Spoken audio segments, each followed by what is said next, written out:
Y abróchese su cinturón, por favor. El tema de la predicación hoy, hermanos, obviamente tiene que ver con la fe, pero es una pregunta como tema o como título, dice: ¿qué hago mientras se cumple? ¿Qué hago mientras se cumple la promesa recibida por la fe? O sea, ¿qué hago? ¿Qué hago? ¿A qué me dedico mientras la promesa que Dios me hizo, que yo la creo, se hace realidad en mi vida? Bueno, por algunas semanas hemos estado aprendiendo algunas cosas más en relación con la fe. Recuerden que Hebreos 11:1 no define completamente la fe, describe parte de la fe. Pero que la fe, hermano, es la seguridad y la confianza en la palabra por la relación que usted tiene con Dios. Y esa seguridad y confianza en la palabra nos hace accionar, nos activa, porque estamos seguros que Dios nos ama y Él nos va a respaldar porque hemos creído a su palabra. Así que la fe, hermano, no es estática, la fe es activa. La fe siempre nos va a llevar a obras, a obrar en nuestra relación con Dios. Y acuérdense que la fe, hermanos, la fe aún es un don de Dios, y que somos salvos por gracia, tal y como dice Efesios, por medio de la fe, no por obras. Pero hacemos obras porque somos salvos, porque tenemos fe. Hemos visto varias cosas, hermano. Hemos visto que todos hemos recibido una medida de fe, que esa medida de fe a usted lo capacita, lo faculta para enfrentar todo tipo de situaciones y de problemas. La semana pasada vimos, hermano, cómo los elementos que a Abraham lo sostuvieron para alcanzar las promesas. Cómo es que él creyó en esperanza contra esperanza. Cómo él se mantuvo firme en su fe. Cómo es que aún, hermano, aún cuando consideraba su cuerpo muerto, él creyó a Dios y se mantuvo firme. Vimos, hermano, cómo él conoció las promesas de Dios. Él esperó esa promesa. Y vimos muchas cosas más. Ahora, vamos a avanzar en este tema, porque miren, una de las cosas que no hemos entendido o querido aceptar es la responsabilidad que tenemos en que las promesas de Dios se cumplan en nuestras vidas. Oiga esto, En ocasiones pensamos que las promesas de Dios se realizarán automáticamente sin que yo haga nada. Pero sabe que aún en la salvación, hermano, es efectiva si usted no le cree a Dios. O sea, hasta para ser salvos no es que hay que hacer, hay que creer. O sea, es un acto de fe. Pero una de las cosas, hermanos, en que definitivamente hay áreas y hay promesas en las que Dios, hermano, por creerle a Él nos galardona, Él nos premia, Él me va a bendecir. Pero hay promesas, hay algunas promesas que por la fe yo tengo que ver cuál es mi responsabilidad para participar y hacer la parte que a mí me corresponde para que se lleven a cabo, hermanos, esas promesas. Ahí, hermanos, hay áreas en nuestra vida que no solo hay que creerle a Dios, hay que involucrarnos con Dios para que esa promesa se lleve a cabo. Esto es algo muy sencillo, hermano. Acuérdense, Dios le prometió a Abraham un hijo, pero Abraham tuvo que hacer la parte humana junto con Sara, o sea, funcionar como un matrimonio. Si a usted le ha hecho Dios una promesa, más vale que usted esté seguro de que esa promesa es de Dios para usted, pero investigue cuál es la parte que a usted le corresponde, porque eso es sumamente vital. Entonces, vamos a meternos de lleno en esta área. ¿Qué debo de hacer mientras se realiza la promesa? ¿Qué debo hacer mientras alcanzo la promesa? O sea, hay algo que debo hacer. Y es que miren, desafortunadamente en el ámbito cristiano nos han enseñado cosas que, hermano, nos llevan a esterilizar nuestra fe.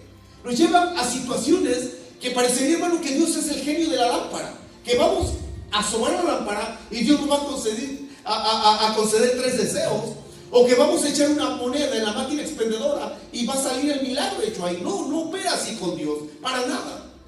Entonces la pregunta es, ¿qué debo de hacer mientras se realiza la promesa? ¿Qué debo de hacer? ¿Qué tengo que hacer mientras se alcanza la promesa?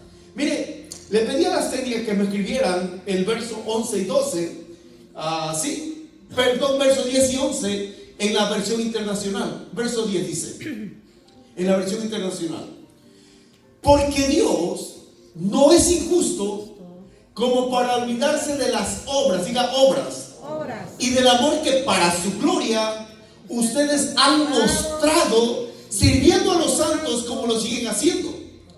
Deseamos, sin embargo, que cada uno de ustedes siga mostrando ese mismo empeño hasta la realización final y completa de su esperanza. Ahora, estos dos versos, hermanos, en realidad nos dicen cosas que nos deben poner a pensar.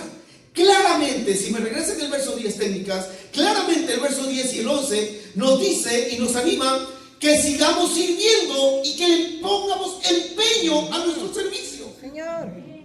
Vea esto, claramente dice ahí: Dios no es injusto como para olvidarse de las obras y el amor que para su gloria ustedes han mostrado, ¿qué? Sirviendo a los santos. Y esa es la pregunta. Mientras tú esperas el cumplimiento de la fe, ponte a servir. Diga, hay que servir. Hay que servir. Hermano, la gente hay veces que se estanca, se estaciona y no están sirviendo absolutamente a nadie. Y dicen, yo le sirvo a Dios. Pero aquí nos está diciendo, hermano, de hecho en la traducción, en otra traducción dice que le sirves a Dios sirviéndole a los hermanos. O sea, usted le sirve a Dios cuando le sirve al prójimo. Y hágase esta pregunta: ¿usted está sirviendo? ¿Yo estoy sirviendo? ¿O vengo a que me sirva? Vean lo interesante. Mientras llegue el día de la glorificación completa, el día en que el Señor nos arrebate, ¿sabe qué? Siga sirviendo. Siga sirviendo. La promesa ahí está. ¿Pero qué debemos hacer? Seguir sirviendo. Y eso es lo interesante. Pregúntese, ¿realmente usted está sirviendo o no sirve para nada? Eso es el reto que dice el escritor. Dice, Dios no es injusto como para olvidarse de las obras y del amor que para su gloria ustedes han mostrado sirviendo a los santos como lo siguen haciendo. ¿Hace cuánto tiempo dejaste de servir? ¿Y quieres que Dios te bendiga? ¿Y quieres alcanzar la promesa? No dejes de servir. No dejes de servir. Porque, bueno, en realidad las iglesias están llenas de parásitos espirituales. Solamente llegan, se sientan y se van y no hacen absolutamente nada. Nada. Y ese es el reto. Mientras llega la promesa, ponte a servir. Ponte a servir. ¿Y sabes qué? Ponle ganas a tu servicio. Ponle empeño a tu servicio. Métele acción al servicio. ¿Por qué? ¿Saben por qué? Porque Dios no es injusto, Señor, para olvidarse de tus obras. ¿Sí? Mira, si bien es cierto lo que estaban aprendiendo ahorita en la mañana, hermano, no hay que poner las cosas en esta tierra, en las cosas de la tierra, sino en las de arriba. Pero por favor, no malentienda las cosas. Mientras usted está en este mundo, usted necesita cosas en este mundo. O sea, espero que se nos hayan explicado bien y creo que sí. Pero mientras estemos en este mundo, vamos a necesitar cosas de este mundo. Vamos a necesitar cosas que solo en esta tierra podemos. Yo no voy a vivir del aire. Usted no va a vivir, hermano, solamente de promesas. Usted va a tener que recibir lo material. Y ya se lo explicaron. Pero el punto es este: sirva. Mientras la promesa se hace realidad, mientras la promesa se alcanza, hay que seguir ¿qué?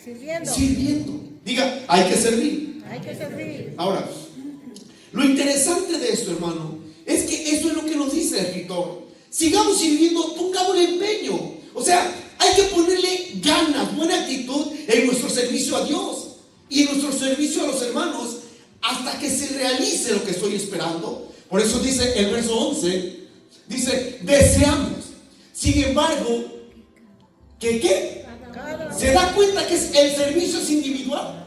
El servicio de usted, hermano, no cubre el servicio de la persona.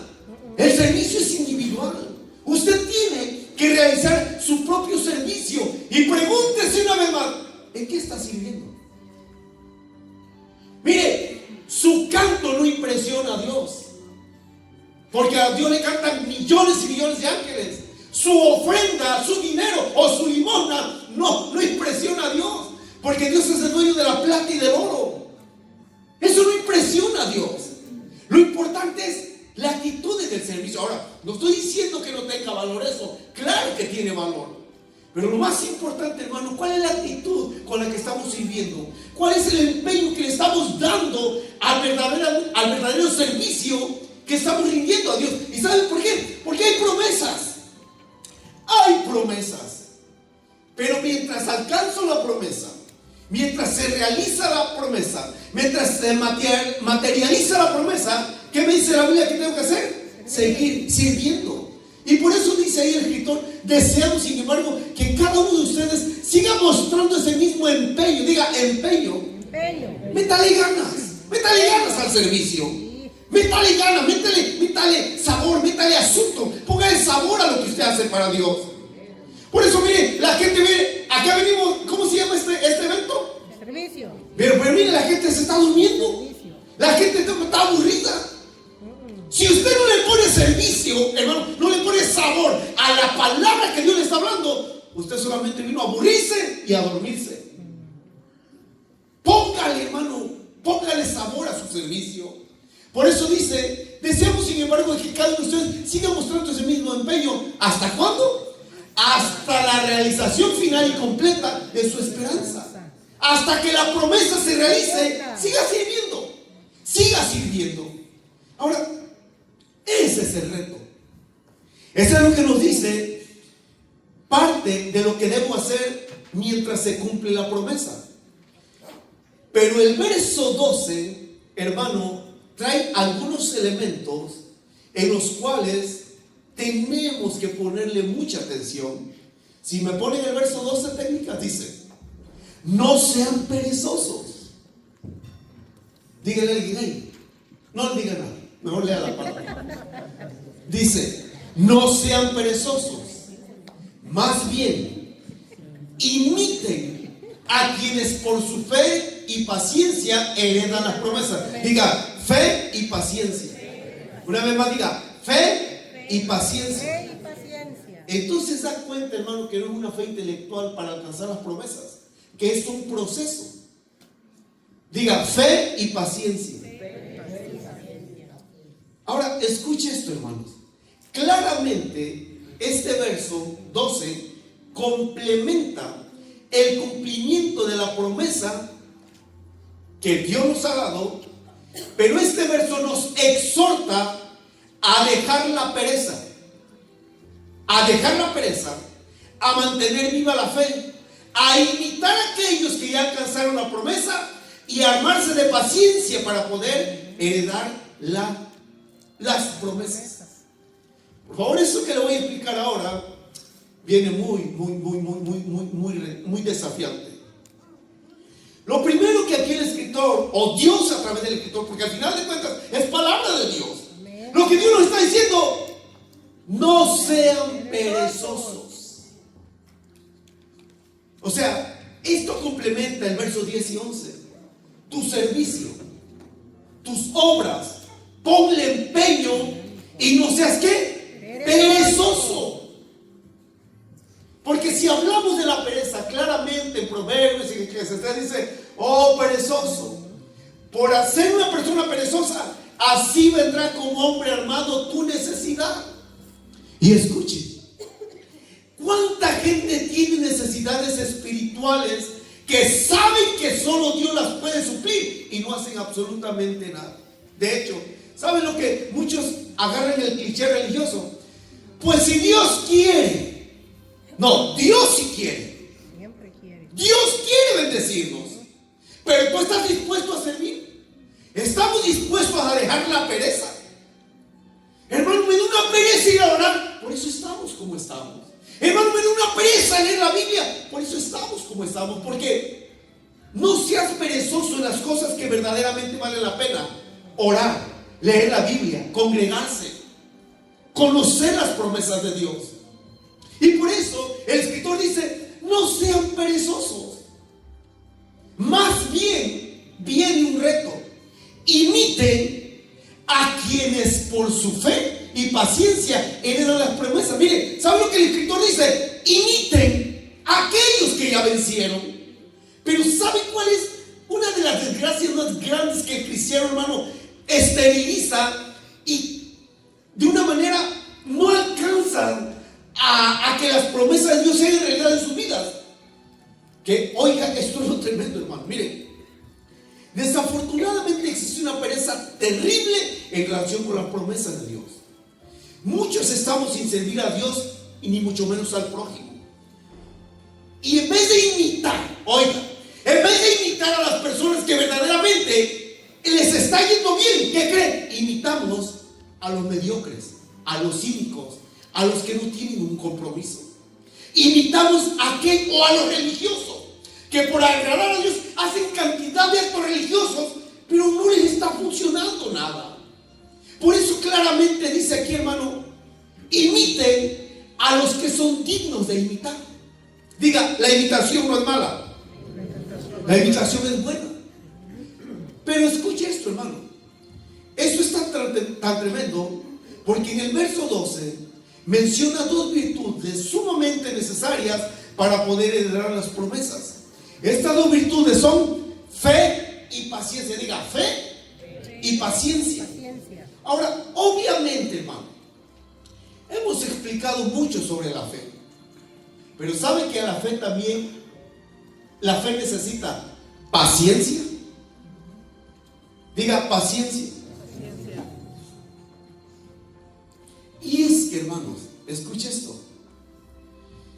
En realidad, ¿cuánto nos hace falta la paciencia? Mire, la paciencia, el entender esta palabra es sumamente vital para nuestro desarrollo de carácter, para nuestra madurez espiritual. Y es una triste realidad que muchos de nosotros no tenemos esta virtud. Hoy más que nunca estamos y vivimos tan avanzados en tecnología que todo lo queremos rápido, instantáneo, a la manera del microondas o del microwave. ¿Sabe por qué? Porque la gente es muy impaciente. El avance de la tecnología nos ha hecho personas sumamente impacientes. Y oigan, realmente Dios no tiene prisa. Sin embargo, entre más pronto pasemos el proceso, es mejor aún cuando nos duele. ¿Sabe por qué, hermano? ¿Cuánto nos falta desarrollar la paciencia? ¿Sabe por qué? Porque hoy en nuestras relaciones interpersonales, por favor, póngale atención a esto. En nuestras relaciones interpersonales queremos meter la esposa al microondas y en 2 minutos ya salga la esposa perfecta.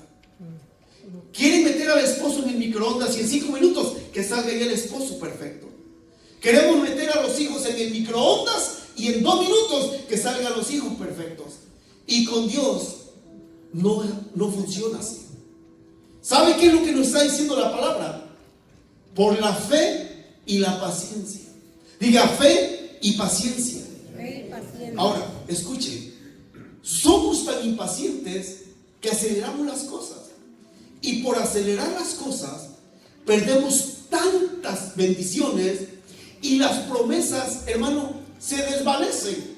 No porque no existan, es que no nos armamos de fe y paciencia. Así que mire, al final de cuentas, ¿qué es la paciencia? Bueno, mire, es una palabra con mucho significado, pero la vamos a resumir en una frase corta y entendible. ¿Me la ponen? Técnica, dice: la paciencia no es resignación pasiva, sino resistencia activa y persistencia continua. Vea eso.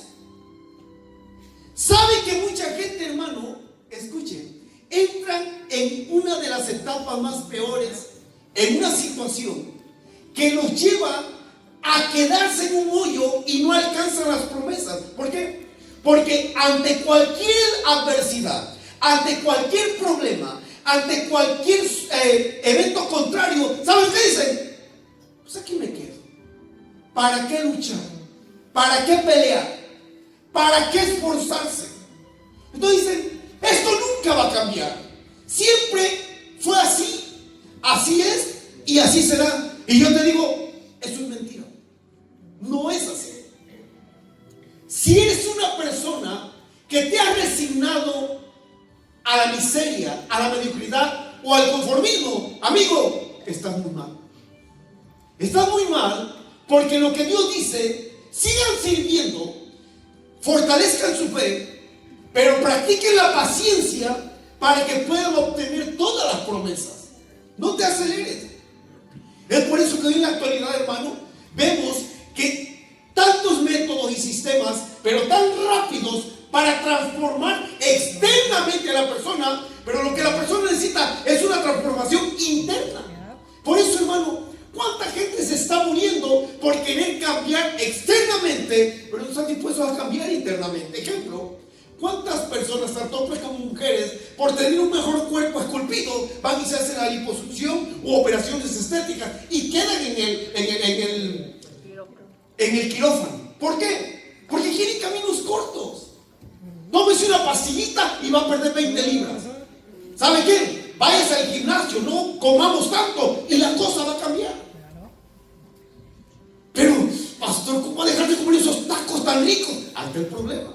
Esos tamales con tanta grasa y manteca, ahí está el problema. Ese pozol, pero tan grasiento, ahí está el problema. ¿Saben por qué? Porque vivimos en un sistema tan complaciente.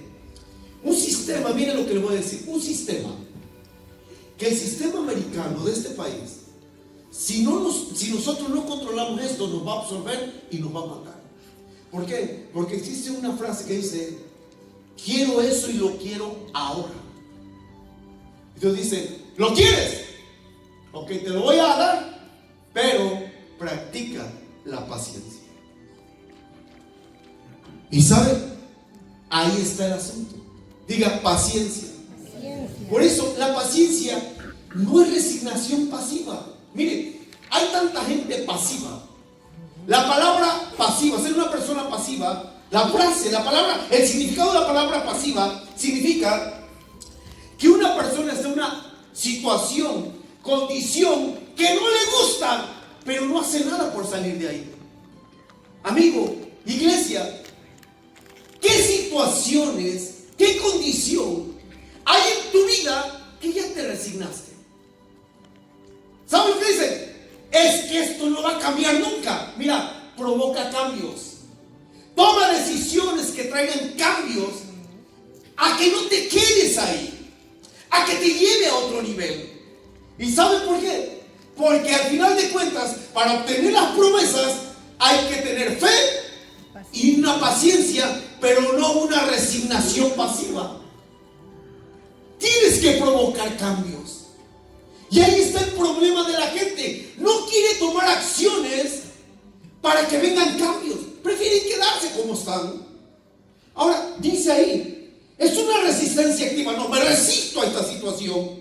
Pero también voy a persistir continuamente avanzando, aunque sea lento.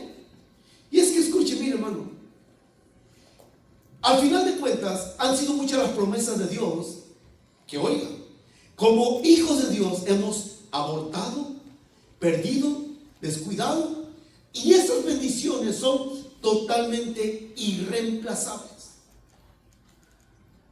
Me voy a meter en un terreno que espero que usted aguante. Mire, ¿cuántas promesas hemos abortado, hemos perdido, hemos descuidado o no hemos alcanzado por no actuar como la palabra de Dios nos enseña? Mire, no nos hemos dado cuenta cómo hacer realidad esas promesas, el tiempo que se hace realidad y qué verdaderamente debemos hacer mientras llega. Por favor, escuche esto. Yo le he dicho a usted que conozca las promesas de Dios, pero por favor entiendas esto. Creo que estamos totalmente convencidos que Dios bendecirá a nuestros hijos. Amén. La pregunta es, ¿de qué manera Dios bendecirá a nuestros hijos? Obviamente, lo primero con la salvación. Pero sabe que también en la vida de nuestros hijos, en sus vidas personales, en los suyos, de los míos, usted tiene que hacer una parte para que esa promesa se haga realidad en la vida de sus hijos. Por eso le voy a explicar tres cosas. Oiga esto. Muchos tenemos una filosofía totalmente desordenada o incorrecta. Porque escuchen, esto que le voy a decir, póngale atención. Muchos trabajamos para nuestros hijos, pero no trabajamos con nuestros hijos y mucho menos trabajamos en nuestros hijos. Voy a repetirlo. Muchos trabajamos para nuestros hijos, pero muy pocos trabajamos con nuestros hijos y en nuestros hijos. Padre y madre, ahí está nuestro problema. Tú trabajas para tus hijos, pero te has educado, instruido para trabajar con tus hijos y trabajar en tus hijos. Ahora se lo explico. Solo es un área. Mire, trabajar para nuestros hijos es para proveerles en lo material. Es una responsabilidad. Pero trabajar en nuestros hijos es darle la instrucción e información correcta. Y esta es la pregunta. Mírenme por favor. ¿Cuándo fue la última vez que te sentaste con tus hijos frente a frente a decirle: hijo, Dios dice en su palabra esto? Ahora, usted ya le dijo lo que Dios dice. Eso es trabajar en sus hijos. Pero trabajar con sus hijos, ¿sabe qué? Es que ahora usted lo va a ayudar a usar, a aplicar correctamente la información que usted, información e instrucción que usted le ha dado. Pero nos hemos desenfocado en trabajar tanto para nuestros hijos que no estamos trabajando con nuestros hijos y no estamos trabajando en nuestros hijos. Y queremos que hayan familias funcionales nunca. ¿Sabe por qué? Porque usted está trabajando para sus hijos, pero no está trabajando en sus hijos y no está trabajando con sus hijos. Y ahí está el desorden. Ahora, si eso lo aplicamos en todas las áreas, pues déjeme decirle que eso se aplica en todo. Usted está trabajando para su matrimonio, pero está trabajando con su matrimonio, está trabajando en su matrimonio.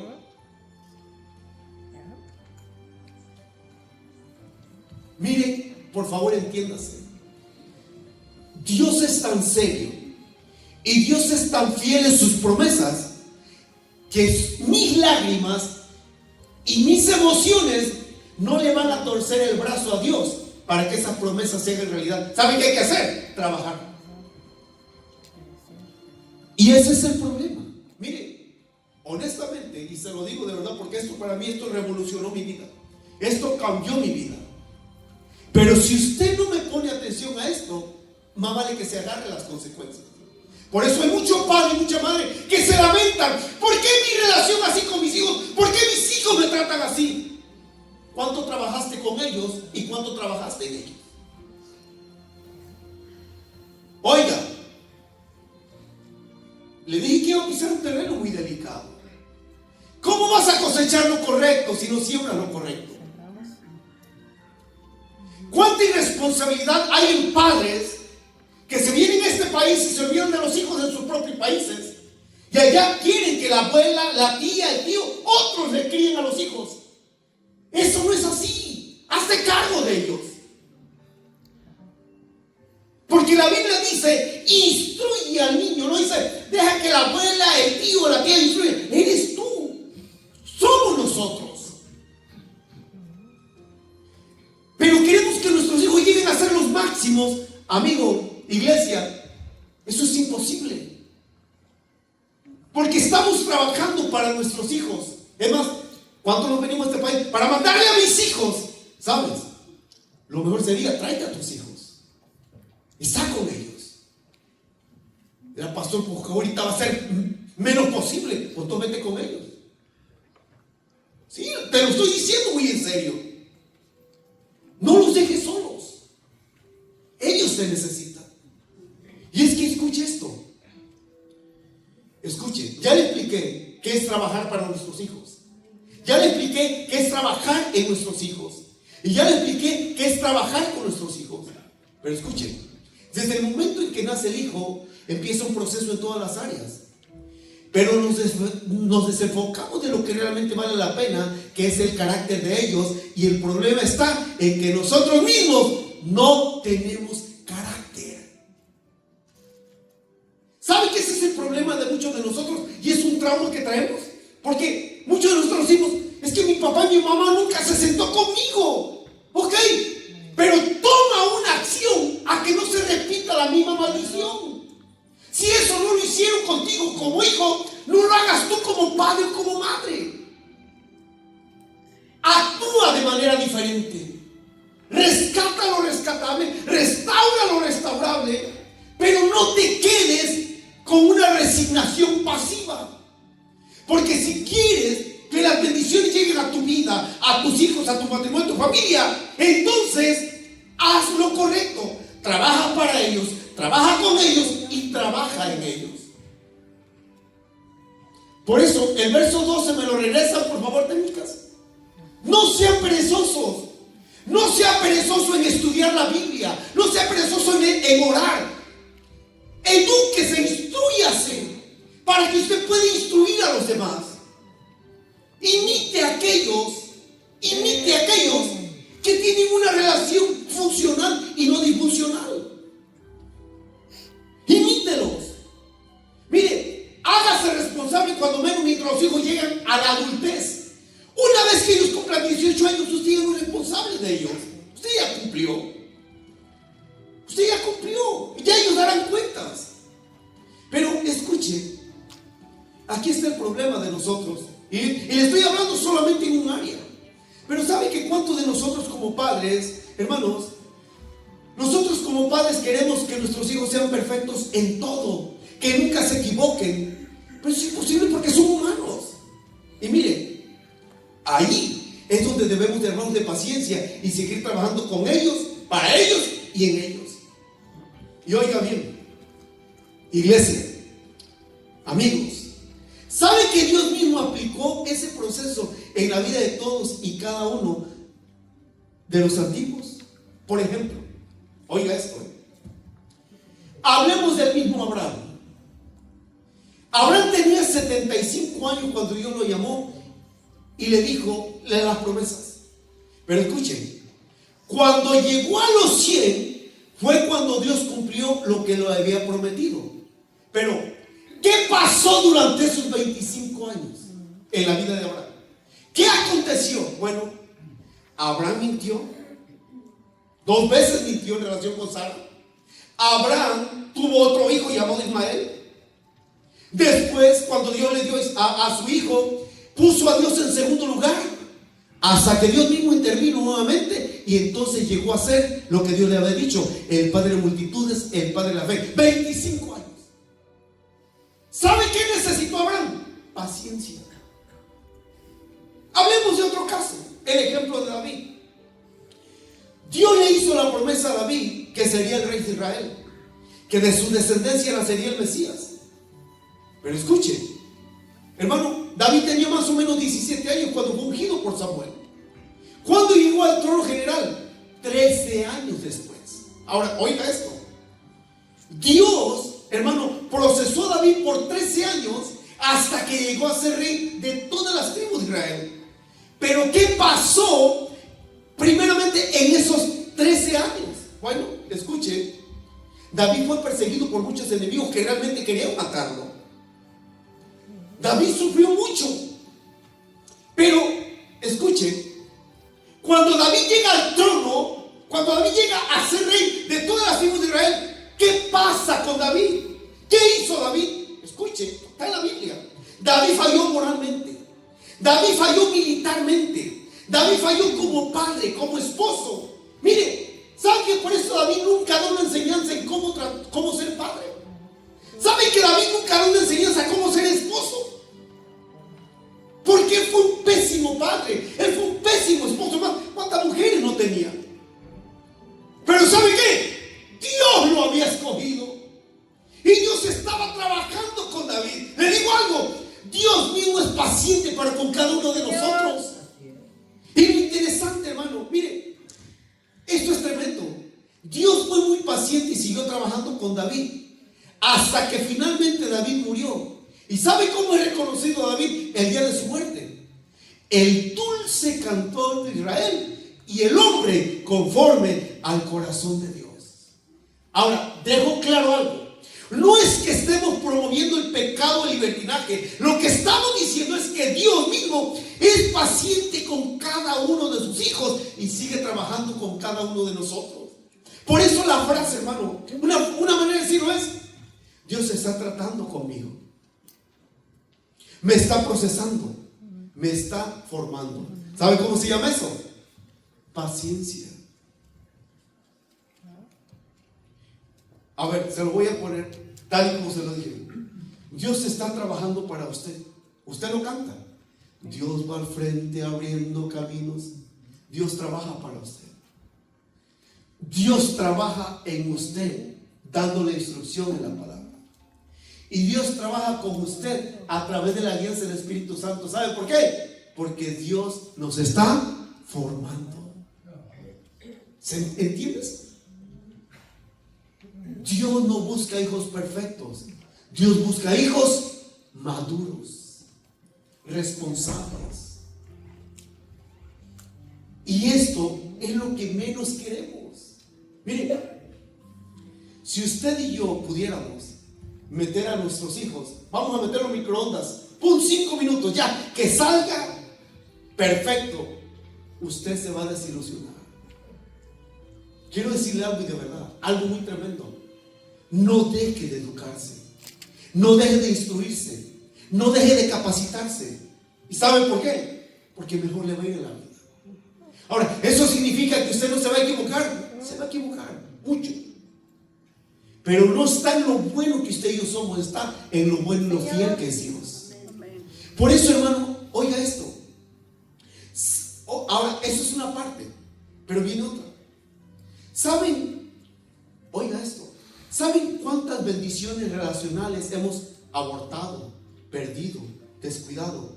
Y finalmente son relaciones irreemplazables porque no hemos sido pacientes y dejamos de trabajar con esas personas. Nos desesperamos, nos desanimamos y finalmente renunciamos a lo que pudo haber sido una linda relación, pero fuimos muy impacientes. Oigan, nos dejamos impresionar y dominar más por los defectos e imperfecciones en vez de trabajar con ellos y en ellos para poder desarrollar una relación. Muchos nos lamentamos de que no tenemos amigos, pero eso es un proceso recíproco. ¿Sabe cómo se llama eso? Paciencia. Miren, hermanos, oiga bien lo que les voy a decir. ¿Saben que en los matrimonios, aún en los matrimonios, cuando no se tiene la paciencia, se desbarata por no trabajar? ¿Saben que en la Biblia hay un ejemplo? En Éxodo 4, 24, 26, Séfora, la mujer de Moisés. Cuando Moisés iba rumbo a Egipto, hermano, que Jetro le llevó a los hijos, dice que en el camino Dios le salió y iba a matar a los hijos de Moisés. Dice que Séfora, hermano, se puso al frente, agarró un pedernal y circuncidó a sus hijos. ¿Sabe lo que dijo Séfora? Este hombre me es esposo de sangre. En el original hebreo lo que está diciendo Séfora: ser esposa de este hombre me va a hacer llorar lágrimas de sangre. Así que Moisés, sigue sirviendo a Dios, que yo y tus hijos nos apartamos de ti. ¿Sabe que Séfora dejó a Moisés? Y obviamente pues después Moisés se tuvo que consolar con la cosita. No estoy promoviendo eso, pero ¿cuántos matrimonios, por no pagar el precio de un proceso de madurez, de desarrollo, de capacitación, ¿sabe qué? Mejor ahí muere. Y lo más tremendo, escuche esto, es que una persona que no aprende una vez, 2 veces y no se define, ¿sabe qué es lo que va a pasar? Va a seguir cometiendo el mismo error. ¿Por qué creen que hay hombres, varones y mujeres que estuvieron con un hombre, con 2 hombres, con 3 hombres, con 4 hombres, y hay varones que estuvieron con 1, 2, 3, 4, y ¿sabe qué? Pareja tras pareja tras pareja, ¿y sabe qué? No sé qué tiene esa persona. No es el problema de la persona, es tu problema, eres tú dentro de ti. ¿Por qué? Porque no hay madurez, porque no hay procesos. No hay paciencia. Yo le digo algo. 34 años que voy con mi esposa Reina. ¿Sabe cuánta paciencia se tiene que tener en una relación de 34 años? ¿Y sabe qué? Y todavía no terminamos. Y el punto es este. Ahí está la clave. Ahí está uno de los puntos más esenciales que debemos tener en cuenta. Fe que Dios va a bendecir mi matrimonio y mi familia, pero tengo que seguir trabajando. Que Dios va a bendecir a mis hijos, pero tengo que seguir trabajando para ellos, con ellos y en ellos. Mire, les digo algo como pastor. Creo que Dios va a seguir bendiciendo a esta iglesia. Pero ¿sabe qué tenemos que hacer los líderes? Seguir trabajando para ustedes, trabajando con ustedes y trabajando en ustedes. Porque ese es el orden correcto. Ahora, aquí le va. Si alguien quiere trabajar con usted y en usted, déjese ayudar. Porque ahí está el problema. Nos creemos tan sabios. La Biblia dice, no seas sabio en tu propia opinión. Hermano, desesperadamente yo en ocasiones tengo que ir a ver a mi mentor. Si hermano, digo, estoy desesperado, ¿qué hago? Un día llegué, hermano, y en confianza se lo digo. Digo, hermano, tengo un problemón con mi mujer. ¿Sabe lo que me dijo mi mentor? Ay, mi hermanito, si la mía tiene 2 semanas que no me habla. Digo, ¿qué la canción? Pues, hermano, ¿qué hago? Me arrimo. Lo que me dijo, hermano, ese es el matrimonio. Voy para 57 años de casado, dice, y esa es la esencia del matrimonio. Y yo, ay, bendita esperanza. Pero ¿sabe lo que me dijo? Pero sigue aguantando. Sigue aguantando. Ahora, no es una obligación. Y usted no tiene por qué aguantar humillaciones, vergüenzas. Pero si usted va a tomar una decisión, asegúrese que usted va a dedicar su vida a Dios. Porque si no, usted solamente va a ser un objeto de los demás. ¿Lo están entendiendo? Ahora, esto es lo tremendo. Hermanos, hay matrimonios que en realidad no tienen esa paciencia. Y por eso es que escuchen. ¿Saben que hasta el día de hoy Dios no termina con cada uno de nosotros? Porque ¿saben que Dios no tiene prisa? Mire, el quererse alejar de Dios nos va a costar más de lo que usted se imagina. Cuando Jonás dijo, voy a pagar mi ticket y me voy a alejar de Dios. Mire, pagó un ticket para irse allá para España. Y ayer, hermano, Dios levantó una tormenta. ¿Y sabe dónde fue a terminar Jonás? Donde Dios le había dicho. Así que, mire, usted puede huir. Oiga bien esto, usted puede querer alejarse de Dios, pero nunca puede esconderse de la presencia de Dios. Porque Dios es así. Y esto, vuelvo a repetirlo, hermano, en cuántas relaciones que pudieron haber sido bien bonitas, bien lindas, las abortamos por no tener paciencia. Mire, yo lo experimenté y usted conoce este caso porque fue aquí en la iglesia, mi amigo el Betín. Cuando lo trajimos, hermano, se metió ¿para qué voy a usar palabras peyorativas? Pero dañó mi relación de amistad con mi amigo el Betín. Hermano, y somos amigos desde kinder, primaria, secundaria, bachillerato. Amigos, hermanos, desde la niñez. ¿Y cómo me dolió? Me dolió tanto, hermano, que el día que vino a la casa otra vez, ni siquiera lo invité a pasar. Ahí lo dejé afuera. Afuera lo atendí. Sí, de verdad, ni siquiera ni un vaso de agua le metí. O sea, yo me sentí ofendido. Y hablé con mi mentor. Me dijo, no seas miserable. No seas miserable. ¿Cuánto no te ha perdonado Dios a ti? Cuando tú dices que eres amigo de Jesús. Hermano, tú le tuve que llamar. ¿Sabes qué? Pues discúlpame. Le pedí perdón. Y ahorita, hermano, le estaba diciendo a mi esposa hace como 4 o 5 semanas. Me mandó fotos de que lo operaron de varias vértebras de la columna. Le metieron tornillos. Mis hermanos dicen, quizás quede paralítico. Hermano, me dolió tanto que este año yo tengo una semana de vacaciones solo, sin mujer, sin hijos, sin nadie, para mí solito. Así que si usted me ve que me ausento, no esté preguntando dónde ando. Bueno, pregúntele a, no sé. Pero el punto, hermano, es que yo decidí, voy a ir a visitar a mi amigo. ¿Sabes por qué? Porque ese es un amigo verdadero. La Biblia dice, mire, por cierto, y valga la redundancia, ¿acaso no el viernes celebraron San Valentín? ¿Verdaderamente usted es amigo o no tiene amigo? ¿Con cuánto celebró usted la amistad y el amor? ¿Y saben por qué no se celebra? Porque no hemos aprendido a amar como Dios ama y amar lo que Dios ama. Ya nos hicimos medio católicos. Pero el verdadero amigo dice, en todo tiempo, ama el amigo. ¿Y saben cuántas relaciones van a ser abortadas?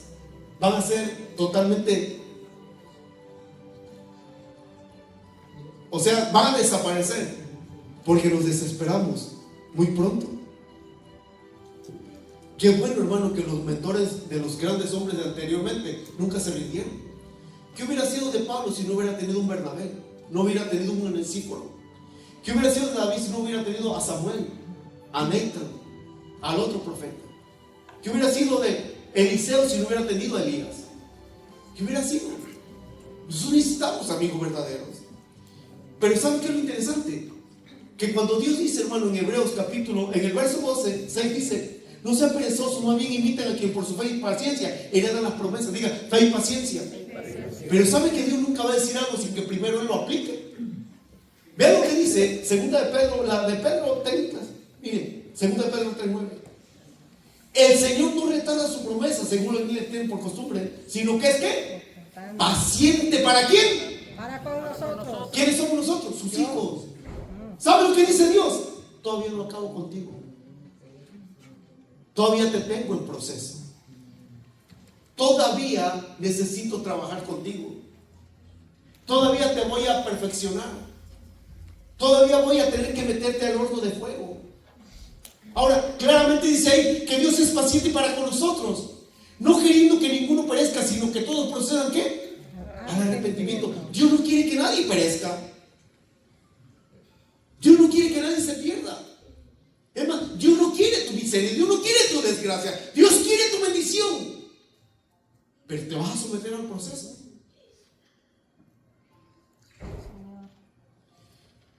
Iglesia, si fortalecemos nuestra fe y desarrollamos paciencia, entonces veremos todas las promesas de Dios cumplidas en nuestras vidas. Por eso es muy importante que entendamos esto. Mire, la verdadera paciencia no está en la espera, sino cómo actuamos mientras esperamos el cumplimiento de la promesa. Renegando, a disgusto, frustrado, diciendo, ¿para qué me casé? ¿Para qué tuve hijos? ¿Por qué tuviste que nacer? ¿Sabe, hermano? Qué tremendo. Pero es que se da cuenta que hasta en el proceso de vida Dios da un lapso de tiempo. ¿Cómo? La Biblia claramente dice, hermano, que cuando una mujer está encinta, dice que espera con gozo, espera con ilusión o esperanza el día que nace ese bebé. ¿Y sabe cuánto tiempo tiene que esperar? Cuando menos en el tiempo normal, 9 meses. Ahora, en esos 9 meses, esa mamá no ve al hijo, solamente lo siente y se ve que ahí está. ¿Pero qué hace? Se prepara, compra cunita, compra ropa, se prepara para cuando nazca ese bebé. ¿Sabe qué? Usted por eso tiene que prepararse para cuando nazca esa bendición, para cuando se realice en su vida, para cuando se haga realidad. ¿Me está entendiendo? Por eso, hermano, mire, la paciencia es hacer las cosas bien cuando la situación está mal. Oiga eso. La paciencia es hacer las cosas bien cuando la cosa está mal. Ahora que estamos los latinos ante esta persecución, no los cristianos, los latinos, que ahí estamos como pueblo cristiano, ahora que está la cosa, es cuando más deberíamos orar, cuando más deberíamos leer la Biblia, cuando más deberíamos conocer la palabra de Dios. Porque como decíamos el otro día, en ocasiones agarramos ese lenguaje religioso. Pues si Dios permite o si Dios quiere que me mande para mi país, allá también es servir, allá voy a servir. ¿Y por qué no empiezas a servir aquí? ¿Por qué no empiezas a dar aquí? ¿Por qué no empiezas a comprometerte aquí? Esas son mentalidades religiosas. No espere a que venga el problema, no espere que venga la desgracia. Empiece a trabajar ya, ahora mismo. ¿Me estás entendiendo? Ahora, vamos a avanzar porque el tiempo vuela, hermano.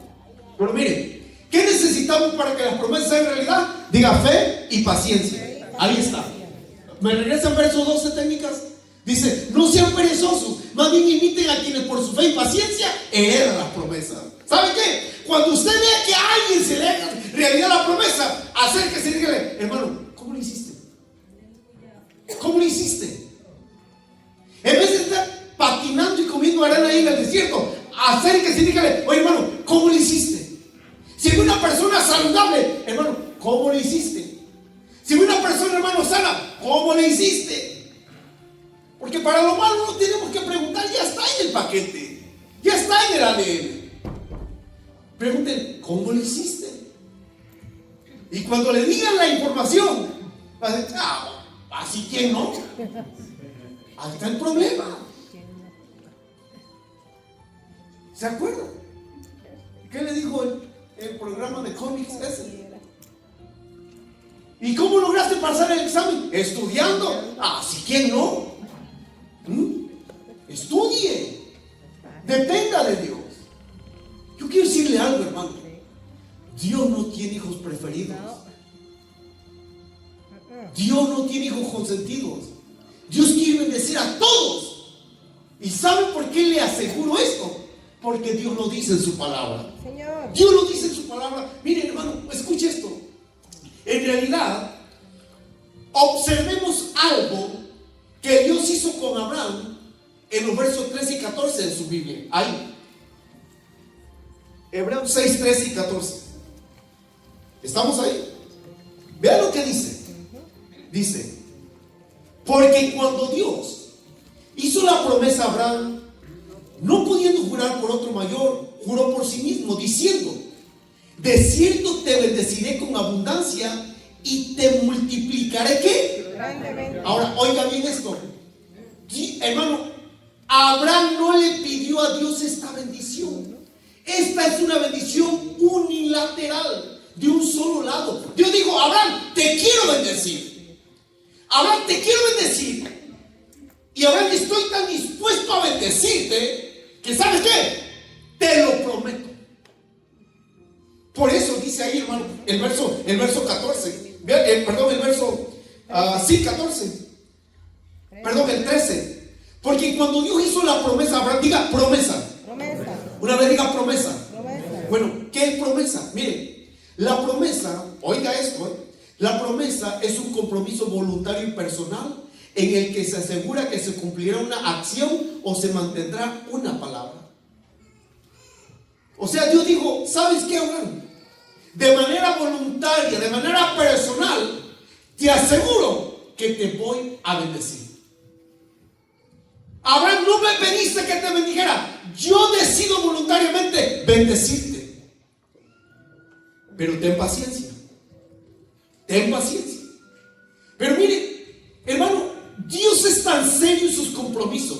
Dios es tan serio en su palabra que ¿sabe qué? Abraham, te doy una promesa. Pero ¿sabe qué? Para que estés seguro de mi promesa, voy a jurar. Y por eso dice el verso 13 y 14. Léalo, dice. Porque cuando Dios hizo la promesa a Abraham, no pudiendo jurar por otro mayor, juró ¿por quién? Por sí mismo, diciendo, de cierto te bendeciré con abundancia y te multiplicaré grandemente. Ahora escuche, la promesa, hermano, vuelvo a repetirlo, es un compromiso voluntario y personal en el que se asegura que se cumplirá una acción o se mantendrá una palabra. Pero juramento, hermano, en el pensamiento hebreo, Dios le dijo al pueblo, cuando juren por mi nombre. Le dijo al pueblo de Israel, jurarán en mi nombre, jurarán por mi nombre. Pero escuche, juramento es una declaración solemne, oiga, en la que se invoca una deidad superior para respaldar la veracidad de lo dicho.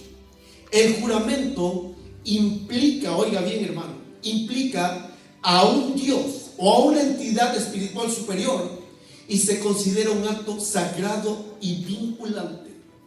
Ahora, oiga esto, Dios le dice a Abraham, para mí, yo adquiero un compromiso voluntario personal en el que te aseguro que voy a cumplir mi palabra. Voy a ejecutar una acción donde voy a cumplir lo que te estoy diciendo, donde voy a cumplir lo que te prometo. Pero para que te estés más seguro, ¿sabes qué, Abraham? Te lo juro. El problema o el asunto es que, mire, ¿por quién más grande iba a jurar Dios si no existe alguien más grande que Él? Por eso, vean lo que dice el verso 17 y 18 en la versión internacional. Miren esto. Por eso Dios, queriendo demostrar claramente a los herederos de la promesa que su propósito es inmutable, la confirmó con un juramento. Verso que sigue. Lo hizo así para que mediante ¿qué? La promesa y el juramento, que son dos realidades inmutables en las cuales es imposible que Dios mienta, tengamos un estímulo poderoso los que, buscando refugio, nos aferramos a la esperanza que está delante de nosotros. Promesa y juramento. ¿Sabe lo que Dios dice? Te tengo una promesa y esta promesa te la juro. Y esto es lo glorioso, hermano. Esto es lo tremendo. Mire, entendamos claramente ahí que Dios dice, mediante la promesa y el juramento, es imposible que ¿qué? Que Dios mienta. Ahora, lo interesante de esto, hermano, como dice ahí, lo interesante, hermano, dice, son dos realidades. Pero lean por favor en su Reina Valera, por favor, el verso 17 y 18. 17 y 18 en su Reina Valera dice, verso 17, por lo cual, queriendo Dios mostrar más abundantemente a los herederos de la promesa la inmutabilidad de su consejo, interpuso juramento, para que por dos cosas inmutables, diga dos cosas inmutables, en las cuales es imposible que Dios mienta, tengamos un fortísimo consuelo los que hemos acudido para asirnos de la esperanza puesta delante de nosotros. Diga, dos cosas inmutables.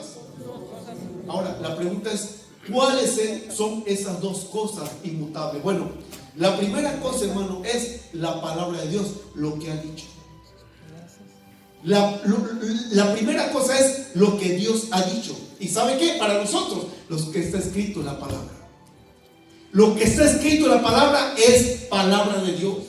Y lo que está escrito en la palabra no tiene cambio. Por eso, hermano, le vuelvo a repetir, lea su Biblia, conozca las promesas de Dios, haga las suyas.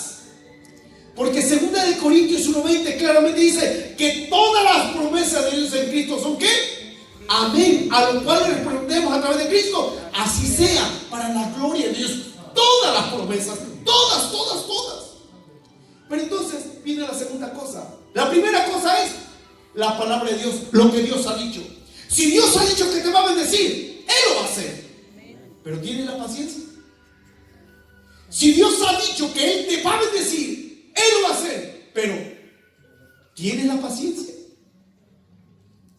¿Tienes el carácter? ¿Tenemos el carácter para soportar el proceso? Y la segunda cosa, hermano, es su nombre. ¿Él juró por quién? Por sí mismo. Él juró por Él mismo. No juró por alguien más. Por eso la segunda cosa, hermano, es su nombre, que revela el carácter perfecto y lo que es Dios. ¿Y sabe qué? Él es fiel a sus promesas. Pero cuando jura por su nombre, está diciendo, juro por mí mismo que te voy a cumplir lo que te he dicho. Juro por mí mismo que en lo que soy en real esencia, lo voy a hacer realidad en tu vida, Abraham. Pero ¿sabes qué? Tienes que tener paciencia. Uy, hermano, escucha esto. Dios no miente. Él cumple sus promesas tanto en este mundo como en el venidero. ¿Sabe por qué mucha gente, hermano, no está disfrutando de las promesas de Dios? ¿Y por qué no han hecho realidad en sus vidas las promesas de Dios? Porque son impacientes. Son impacientes. Mira, si Dios ha prometido cuidarnos, lo va a hacer. Pero ¿sabe cuál es la clave? acepte la manera en que lo hace. Porque ¿qué tal si Dios, hermano, permite que usted entre al foso de fuego, al horno de fuego? Él no lo va a librar de esa prueba. Pero ¿sabe de qué sí lo va a librar? De que usted sea achicharrado en ese horno de fuego. Eso fue lo que pasó con los amigos de Daniel. Cuando Nabucodonosor levantó aquella estatua, ¿qué dijo Nabucodonosor? El que no se incline y adore mis estatuas, a un horno de fuego. Aquellos tres muchachos, Sadrach, y usted conoce los nombres, ¿qué dijeron? Rey, ni es necesario que te respondamos. ¿Sabe qué? Ya está decidido. No nos vamos a inclinar ante tu estatua, porque el Dios al que servimos tiene poder para librarnos de ese orden de tu mano. Y si no, aunque Dios no lo permite, no lo quiera hacer, no nos vamos a inclinar. ¿Saben qué? Eso es radical. ¿Qué pasaría si de repente aquí entra un tipo, hermano, con una metralleta, como pasó en Guatemala, disparando al aire, y que diga: todos los que no son cristianos que se salgan, y los que son cristianos que se queden, que los vamos a ejecutar? Digo yo, ¿cuántos saldrían huyendo? ¿Ah? Porque eso pasó en Guatemala, cuando la guerrilla en Guatemala, dice que entraron acá y guerrilleros, hermano, al templo de Palma y todo, disparando. Y dijeron los guerrilleros: todos los que no son cristianos que se vayan.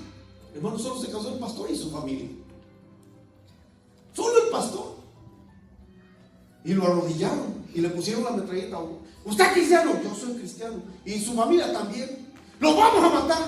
Mátennos. El Señor dijo: no teman a los que pueden matar el cuerpo, porque el alma no la toca. Y le recortaron. ¿Usted es cristiano? Sí. ¡Lo vamos a matar! Mátenlo. Dice, ya los guerrilleros del pastor, póngase en pie,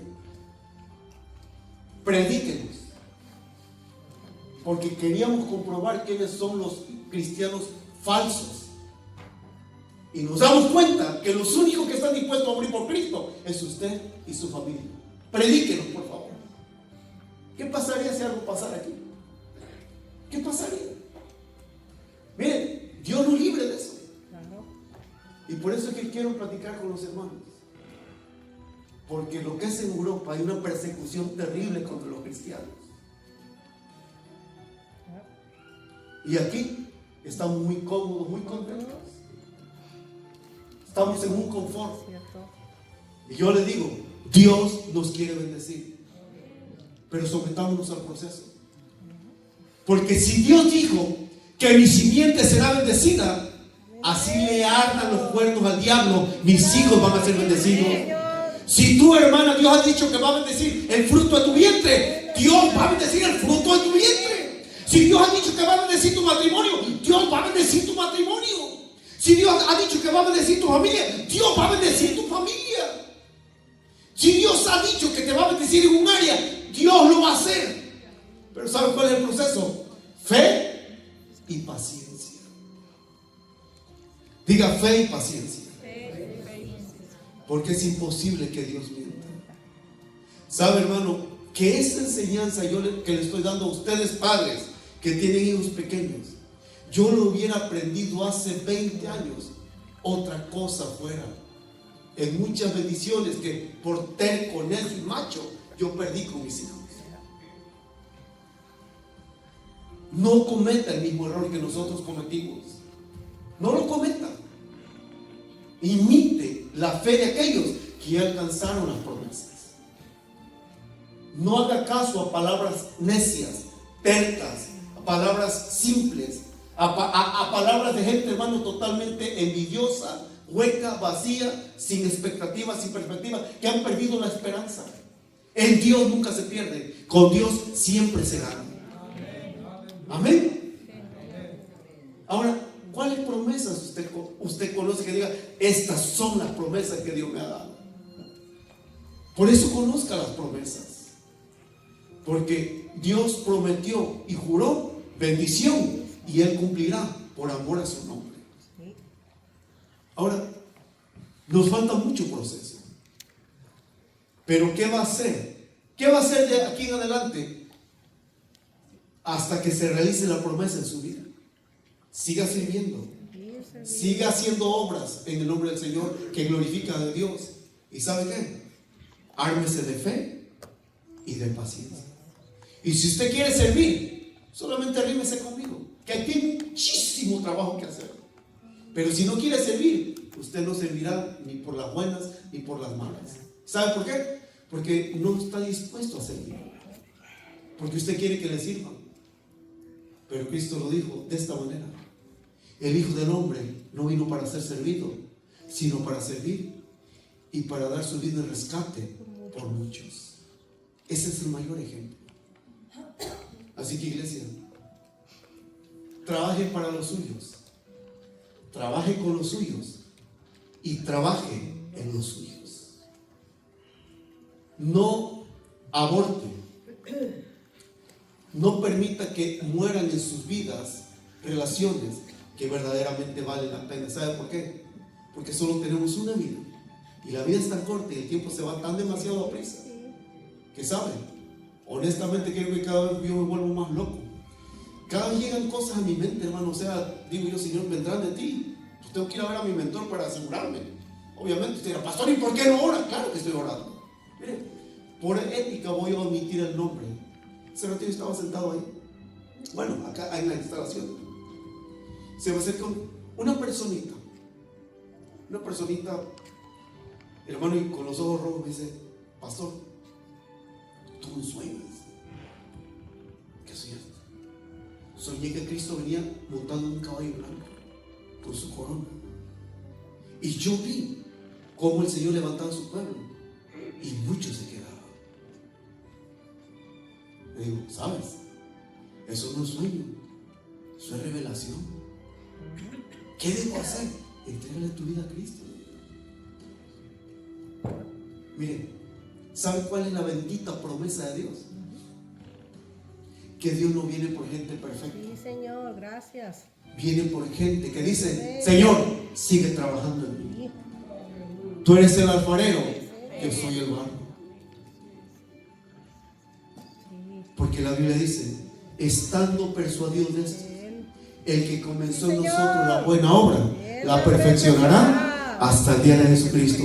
Allá alcanzaremos la perfección, allá seremos totalmente perfectos. Pero mientras en este tiempo, en este mundo, ¿saben lo que voy a hacer? Voy a disfrutar de lo que Dios me permite disfrutar, a disfrutar relaciones, a disfrutar amistad, a disfrutar comida, a disfrutar lo que Dios me permite. ¿Saben por qué? Porque Dios nos ha prometido todo eso, amén. Así que yo me gozo, hermano. Y hay lucha y hay amenazas, sí, pero Dios sigue sentado en el trono.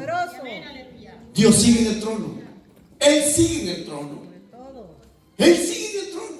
Y no importa quién esté en el gobierno de cualquier país, Dios sigue estando en el trono.